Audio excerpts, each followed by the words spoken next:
গোমতী জেলার অমরপুরে অনুষ্ঠিত হলো ভারতীয় জনতা পার্টির পৃষ্ঠা প্রমুখ ও প্রবীণ কার্যকর্তাদের এক গুরুত্বপূর্ণ সম্মান। শনিবার অমরপুরের আনন্দধারা প্রেক্ষাগৃহে ৪২ নম্বর অমরপুর মণ্ডল বিজেপির উদ্যোগে এই সম্মেলনের আয়োজন করা হয়। অনুষ্ঠানের শুভ উদ্বোধন করেন বিজেপি ত্রিপুরা প্রদেশ সভাপতি তথা সাংসদ সদস্য রাজীব ভট্টাচার্য। অনুষ্ঠানে উপস্থিত ছিলেন অমরপুরের বিধায়ক রঞ্জিত দাস, অমরপুর নগর পঞ্চায়েতের চেয়ারপারসন বিকাশ সাহা, জেলা প্রতিনিধি দীপেন সাহা সহ দলের অন্যান্য নেতা কর্মী ও বিশিষ্ট ব্যক্তিবর্গ। সম্মেলনে বক্তব্য রাখতে গিয়ে রাজ্য সভাপতি রাজীব ভট্টাচার্য পূর্বতন বামফ্রন্ট সরকারের 25 বছরের শাসনকালকে ব্যর্থতার সময় হিসেবে উল্লেখ করেন। তিনি বলেন, সেই সময় গরিব কল্যাণের জন্য তেমন কোনো সুস্পষ্ট পরিকল্পনা গ্রহণ করা হয়নি এবং যতটুকু উন্নয়ন হয়েছে তা মূলত দলীয় নেতামন্ত্রীদের মধ্যেই সীমাবদ্ধ ছিল। বর্তমান বিজেপি সরকার 7 বছরের কর্মকাণ্ড তুলে ধরে তিনি দাবি করেন, উন্নয়ন ও জনকল্যাণমূলক বিভিন্ন প্রকল্পের মাধ্যমে রাজ্যের সাধারণ মানুষের জীবনযাত্রার মান উন্নত হয়েছে। তিনি আরও বলেন, বর্তমান সময়ে ত্রিপুরার মানুষ আছে দিন এর সুফল ভোগ করছে এবং এই উন্নয়নের ধারাকে আরও এগিয়ে নিয়ে যেতে দলীয় কর্মীদের ঐক্যবদ্ধভাবে কাজ করতে হবে। সম্মেলনে উপস্থিত পৃষ্ঠা প্রমুখ ও প্রবীণ কার্যকর্তাদের সংগঠনকে আরও শক্তিশালী করার আহ্বান জানানো হয় এবং আসন্ন রাজনৈতিক কর্মসূচিকে সামনে রেখে বিভিন্ন দিক নিয়ে আলোচনা করা হয়। অনুষ্ঠানে বিপুল সংখ্যক বিজেপি কর্মী ও সমর্থক উপস্থিত ছিলেন। তার জন্যই আজকে তাদেরকে আমি সশ্রদ্ধ প্রণাম এবং সশ্রদ্ধ অভিনন্দন জানাচ্ছি আমার এই পৃষ্ঠা প্রমুখ ভাই এবং বোনদেরকে।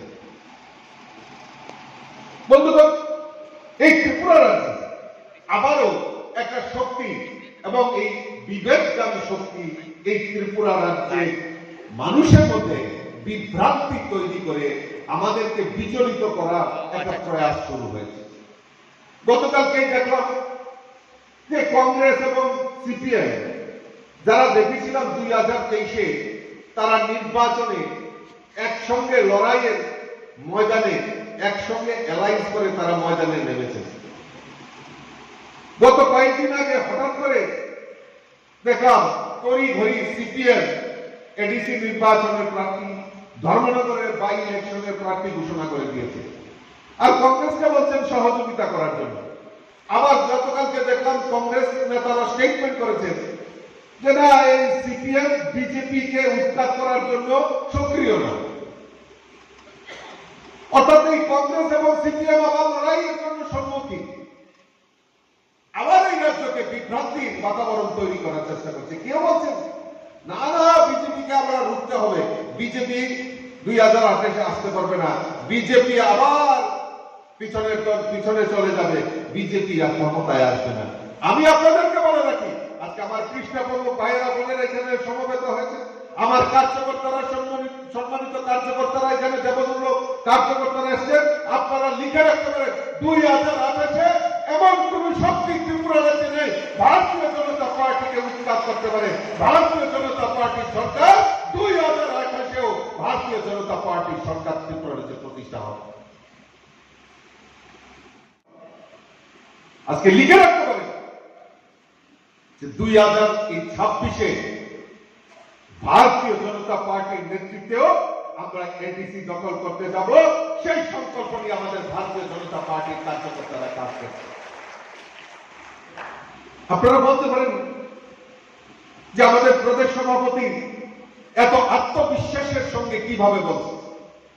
আত্মবিশ্বাসের সঙ্গে এই কারণে বলছি, কারণ ভারতীয় জনতা পার্টি মানুষের জন্য কাজ করে।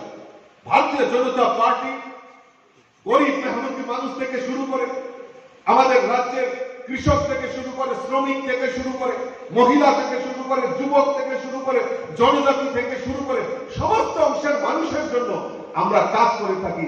তাই দৃঢ়তার সঙ্গে আমরা বলতে পারি যে ভারতীয় জনতা পার্টির সরকার এই ত্রিপুরা রাজ্যে উৎখাত করার মতো শক্তি এই ত্রিপুরা রাজ্যে নেই না। কারণ দেখিনি টানা 25 বছর এই ত্রিপুরা রাজ্যে সিপিএম এর ক্ষমতায় ছিল। গরিবের সরকার, গরিবের সরকার, এই ত্রিপুরা রাজ্যে গরিবের সরকার স্লোগান দিয়ে টানা 25 বছর এই গরিবকে কিভাবে শোষণ করা যায় তার প্রয়াস এই কমিউনিস্ট পার্টি করেছে। গরিবদের জন্য একটা পরিকল্পনা এই সিপিএম বা কংগ্রেস এই ত্রিপুরা রাজ্যের জন্য করেছে? বলুন না, বলুন। আজকে আমাদের সরকার মাত্র 8 বছর হয়েছে, সিপিএম টানা 25 বছর এই রাজ্যের বুকে শাসন ক্ষমতায় ছিল। আজকে এই গরিবদের কিভাবে গরিব বানানো যায় সিপিএম তার প্রয়াস করেছে। আজকে মানুষ দিকে দিকে বলে যে 8 বছরে আমরা যা পেয়েছি, যা বেনিফিশিয়ারি পেয়েছি, 25 বছরে এই সিপিএম আমাদের এক ফুটো কাজ করেছে।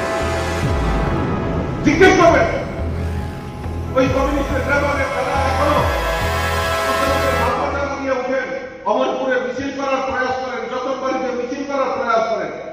তারা মিছিলের নামে হামলা হুজ্জতি করে এই রাজ্যের মধ্যে অশান্তির বাতাবরণ তৈরি করার চেষ্টা করছে।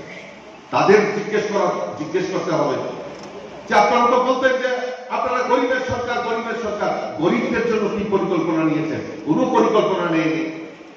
আমরা বলছি আজকে এই পৃষ্ঠপোষক সম্মেলনে দাঁড়িয়ে আমি বলছি, যদি কোনো মিডিয়া পার্সন থাকে আমার কথা রেকর্ড করে থাকবেন, আমরা ডিবেট করতে রাজি আছি। কমিউনিস্টের নেতা আসুক না, আমরা ডিবেট করতে রাজি আছি যে 25 বছরে আর এই 8 বছরে ভারতীয় জনতা পার্টির সরকার আর বিশেষ করে আমাদের অমরপুরের বিধায়ক রঞ্জিত দাস এই টানা 8 বছরে কি কাজ করেছে তার খতিয়ান তুলে ধরবো আমরা, তার সব সাহস আমাদের কাছে রয়েছে। আর আমাদের রাজ্যে মাননীয় মুখ্যমন্ত্রী প্রফেসর ডক্টর মানিক সাহার নেতৃত্বে এই ডাবল ইঞ্জিনের সরকার আজকে এই অমরপুরের মতো ছোট্ট জায়গায় প্রায় 12 থেকে 13,000 প্রধানমন্ত্রী আবাস যোজনায় গরিবদের বাড়িতে পাকা বাড়ি নির্মাণের ব্যবস্থা যদি করে থাকে আমাদের এই অমরপুরের বিধায়ক রঞ্জিত দাসের নেতৃত্বে হয়েছে।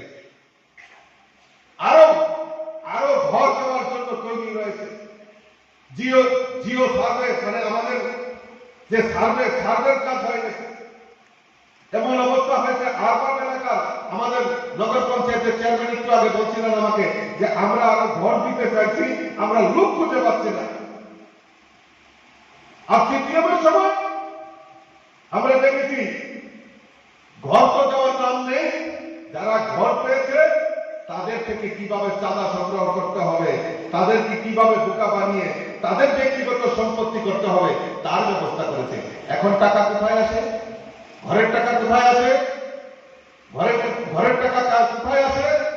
ব্যাংকের মাধ্যমে, ডিবিটির মাধ্যমে।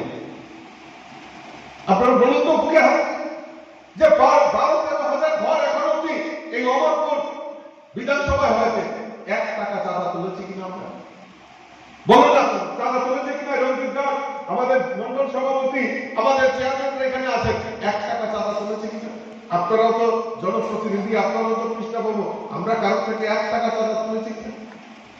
যদি সিপিএম থাকতো একবার চিন্তা করে দেখুন যে এই প্রধানমন্ত্রী আবাস যোজনায় ঘর পাওয়ার জন্য এই সিপিএম পার্টি অফিসে কত টাকা চাঁদা দিতে হতো। আপনারা ভুলে গেছে সেই দিনগুলি? ভুলে গেছে? আমরা সৎ সাহস রয়েছে, কারণ আমরা ওই মানুষের মতো, ওই কমিউনিস্টের মতো স্লোগান দেয় না, ইনকলাব জিন্দাবাদ, আমরা খাবো তুমরাবাদ। আমরা স্লোগান পরিবর্তন করেছি। ভারতীয় জনতা পার্টির নেতৃত্বে স্লোগান হচ্ছে সবকা সাথ, সবকা বিশ্বাস, সবকা প্রয়াস। আর সবকা বিশ্বাস নিয়ে ভারতীয় জনতা পার্টির এই ডাবল ইঞ্জিনের সরকার পরিচালিত হবে। তাদের সৎ সাহস ছিল না। আমরা গরিবদের বাড়িতে পাকা বাড়ি নির্মাণের ব্যবস্থা এই ডাবল ইঞ্জিনের সরকার করেছে। সামাজিক ভাতা, সিপিএম এর সময় সামাজিক ভাতা মাত্র 500 টাকা ছিল, পরে অবশ্য তারা 200 টাকা বৃদ্ধি করেছিল। কত করেছিল? 700 টাকা ভাতা ছিল। আমাদের ভারতীয় জনতা পার্টি সরকার 2018-তে প্রতিষ্ঠার পর আমাদের প্রথম পদক্ষেপ ওই গরিবদের ভাতা 2000 টাকা করে পৌঁছে দেওয়ার কাজ আমাদের ভারতীয় জনতা পার্টি এই ডাবল ইঞ্জিনের সরকার করে দিয়েছে। সিপিএম আমলে ভাতা কাকে দিত? সিপিএম আমলে কাকে ভাতা দিত? যারা গরিব, প্রকৃত গরিব তাদেরকে ভাতা দিত। তাদেরকে ভাতা দেওয়া যাবে না। ওই এলাকার এমসিএম, ডিসিএম, সিসিএম নেতা এক একটা নেতার বাড়িতে 4-5টা ভাতা, কিন্তু প্রকৃত যারা গরিব, যাদের ভাতা পাওয়ার যোগ্য, তাদেরকে বঞ্চিত করে ওই কমিউনিস্টরা তাদের আত্মীয় পরিজন, নেতাদের আত্মীয় পরিজন তাদের বাড়িতে ভাতা পৌঁছে দিচ্ছে। আর আমাদের লক্ষ্য গরিব মানুষের কাছে ভাতা পৌঁছে, প্রকৃত যারা গরিব তাদেরকে ভাতা দেওয়ার কাজ আমাদের ডাবল ইঞ্জিনের সরকার করেছে।